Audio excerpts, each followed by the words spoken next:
Hola y bienvenidos a Europa Hoy, el programa de actualidad europea de France 24 en español. Yo soy Esther Herrera Caro, desde el Parlamento Europeo en Bruselas. Es un placer saludarles. En el programa de hoy analizaremos el impacto de este año y medio de pandemia, la campaña de vacunación en la Unión Europea y la desigualdad en el mundo, cuando solo el 2% de los países con menos ingresos han recibido una dosis. En Europa Hoy resumimos qué ha supuesto para el mundo estos 18 meses desde que la COVID-19 cambió por completo la vida de todo el planeta.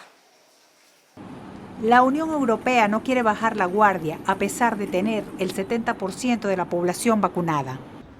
Aunque los 27 países del bloque confían en que lo peor de la pandemia ya pasó, sobre todo en España e Italia, donde el COVID hizo estragos en la primera ola, aún se mantienen alerta porque los contagios que no desaparecen se pueden incrementar de nuevo con la llegada del invierno.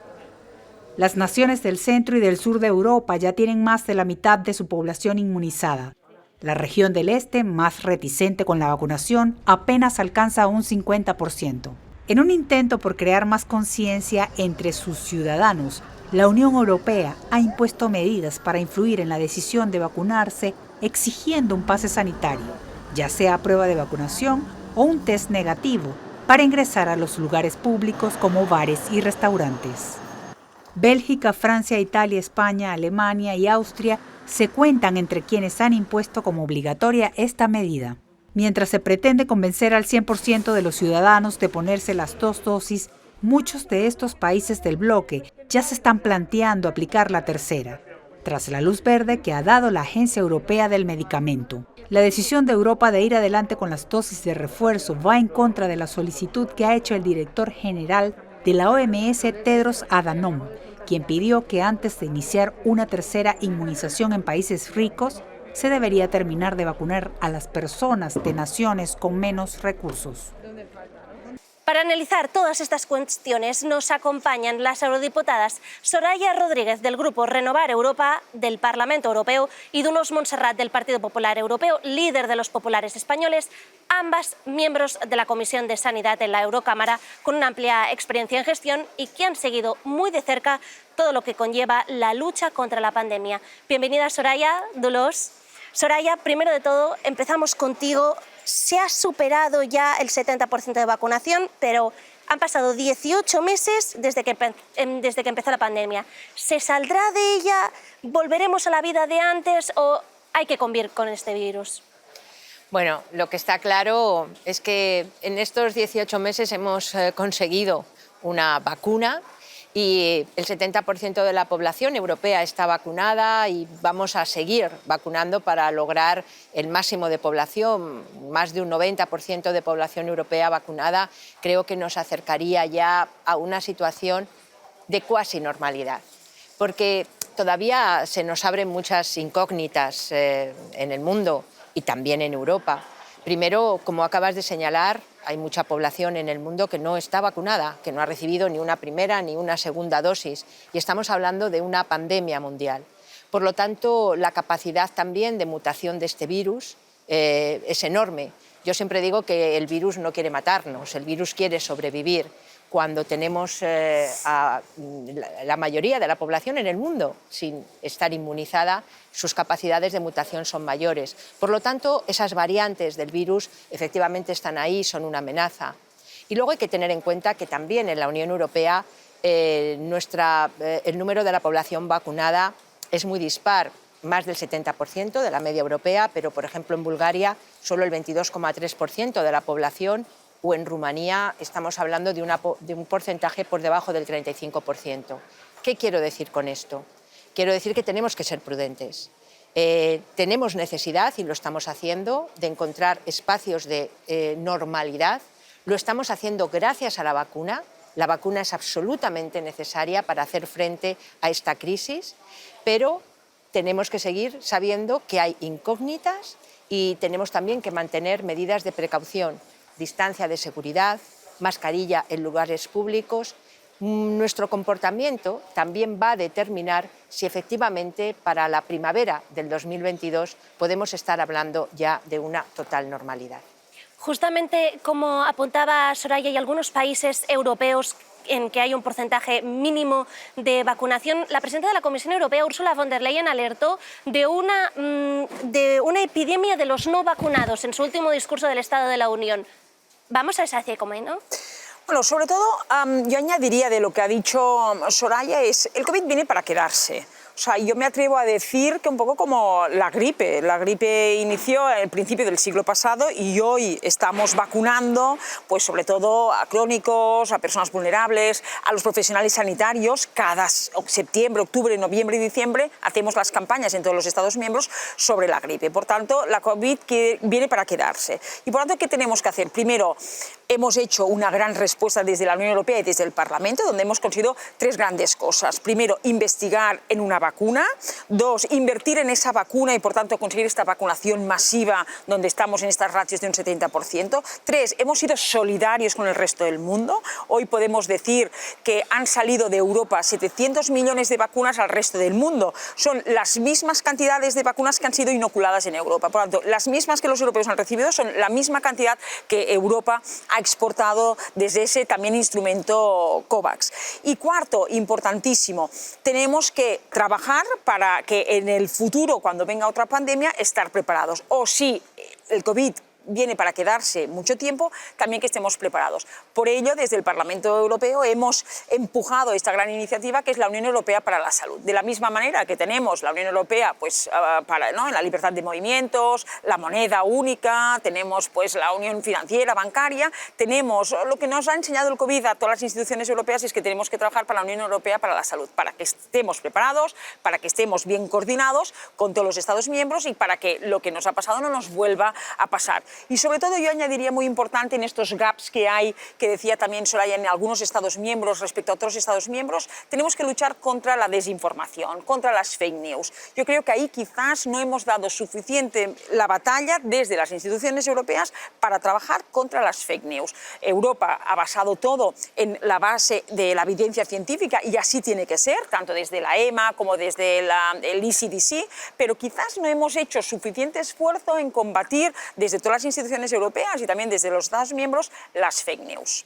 Tú has hecho referencia al mecanismo COVAX, quería hablar sobre esta cuestión. Es una buena iniciativa, es una buena iniciativa porque se han dado dosis, pero algunos países se están quejando de que, claro, tienen que depender siempre de las donaciones. ¿Es esto un buen sistema? ¿No crea mayores desigualdades el que estos países tengan que esperar siempre a la buena voluntad del resto? Mira, la iniciativa COVAX es una buena iniciativa, pero es una iniciativa insuficiente. La realidad nos lo está demostrando. Recientemente Guterres, en la Asamblea General de Naciones Unidas, el secretario general ha dicho claramente: hemos superado el test de la ciencia con esta pandemia del COVID, pero no hemos superado el test de la ética. A día de hoy, cuando ya disponemos de vacunas, cuando además sabemos que las vacunas son efectivas, son necesarias, son el único camino de salir de esta pandemia, hay una cifra que me parece nos dice muchísimo de cuál es la situación en el mundo. Más de 5.200 millones de dosis de vacunas se han puesto en el mundo, pero el 70% de estos 5.200 millones de dosis solo se han puesto en 10 países. El resto, el 30%, en el resto del mundo. Por lo tanto, podemos decir que los países ricos han puesto 65 veces más vacunas que los países pobres. Es decir, el gap, la iniquidad que existe en el acceso a las vacunas es enorme. Desde luego no es conforme a la ética, pero tampoco es conforme a la ciencia, porque la pandemia es global y no ha dejado de serla desde el momento en el que descubrimos la vacuna. Por lo tanto, la campaña de vacunación tiene que ser una campaña de vacunación mundial. Espero que con esta última iniciativa, también liderada por Estados Unidos y por la Unión Europea, podamos realmente alcanzar el objetivo. Pero a día de hoy estamos lejos. Necesitamos duplicar la producción de vacunas de aquí al primer trimestre del 2022 si queremos realmente conseguir los objetivos de que el 40% de la población en el mundo esté vacunada. Y para eso necesitamos mayor presupuesto. La Unión Europea ha decidido aumentar en 1.200 millones su aportación al programa COVAX, pero necesitamos realmente también hablar de establecer capacidades de fabricación de vacunas en países, por ejemplo, en África. África tiene al 17% de la población y el 1% de capacidad de producción de vacunas. Justamente, exactamente, estábamos haciendo incidencia sobre esta cuestión, pero ya se está hablando de tercera dosis, se está hablando ya no solo a personas inmunodeprimidas y ancianos, sino también a la población general. Aquí puede haber un problema, porque la OMS está hablando de que haya una moratoria. Sí, bueno, yo creo que Europa ha actuado muy bien porque siempre lo ha basado todo en evidencias científicas y en nuestras propias agencias, desde la Agencia Europea del Medicamento, desde el ECDC, donde nos hemos basado siempre en evidencia científica. Ahora mismo la EMA y la ECDC están valorando poder poner la tercera dosis y si primero empezamos pues, por los sectores más vulnerables. Por tanto, Europa lo que tenemos que hacer es aquello que nos digan los científicos y, por tanto, que nos lo diga la EMA y la ECDC. Ellos lo están evaluando, esperemos su evaluación y cuando la tengamos pues estemos preparados. Europa ya está preparada en su compra centralizada para una tercera dosis. Por tanto, una vez la evidencia científica diga empecemos con una tercera dosis y empecemos con los sectores vulnerables, la Unión Europea se ha preparado ya en esa compra centralizada para esa tercera dosis. Luego, importante y también con lo que decía Soraya, sobre todo la parte de solidaridad. O sea, no vamos a terminar de combatir esta pandemia si realmente toda la sociedad mundial está vacunada. Por tanto, Europa no solo ha participado en COVAX, sino que también ha hecho este equipo Europa, que es un equipo Europa que es Estados Unidos juntamente con Europa, pues pudiendo producir pues, en un continente como puede ser África. Porque yo pienso sinceramente que el problema que la izquierda ha puesto encima de la mesa de que si patente sí, no, o si se suspende la propiedad intelectual, ahí no está el problema, ahí no está el cuello de botella. El cuello de botella real está en la producción, en la transferencia de conocimiento hacia esos países subdesarrollados. Y vemos un ejemplo, y a mí siempre me gusta explicarlo. Desde el año 2015, TRIPS está exento para 46 países subdesarrollados, donde desde el año 2015 hasta el año 2030 pueden estos países subdesarrollados producir medicinas y vacunas, con la excepción de la patente. ¿Pero qué ha pasado? No lo están produciendo porque el problema es la falta de conocimiento, la falta de recursos humanos, la falta de talento, la falta de transferencia de conocimiento. Por tanto, por ello es importante que Europa haya invertido también en este equipo Europa y que haya comprometido 3.000 millones de euros en este equipo Europa para producir vacunas en estos países subdesarrollados y ayudarles para que ellos puedan producir y puedan vacunar a su población. Perfecto. Pues muchísimas gracias. Nosotros lo tenemos que dejar aquí. Soraya, Dolors, muchísimas gracias por vuestro tiempo, por estar en France 24 en español. Nosotros nos vemos en el próximo programa de Europa Hoy. Gracias por ver France 24 en español.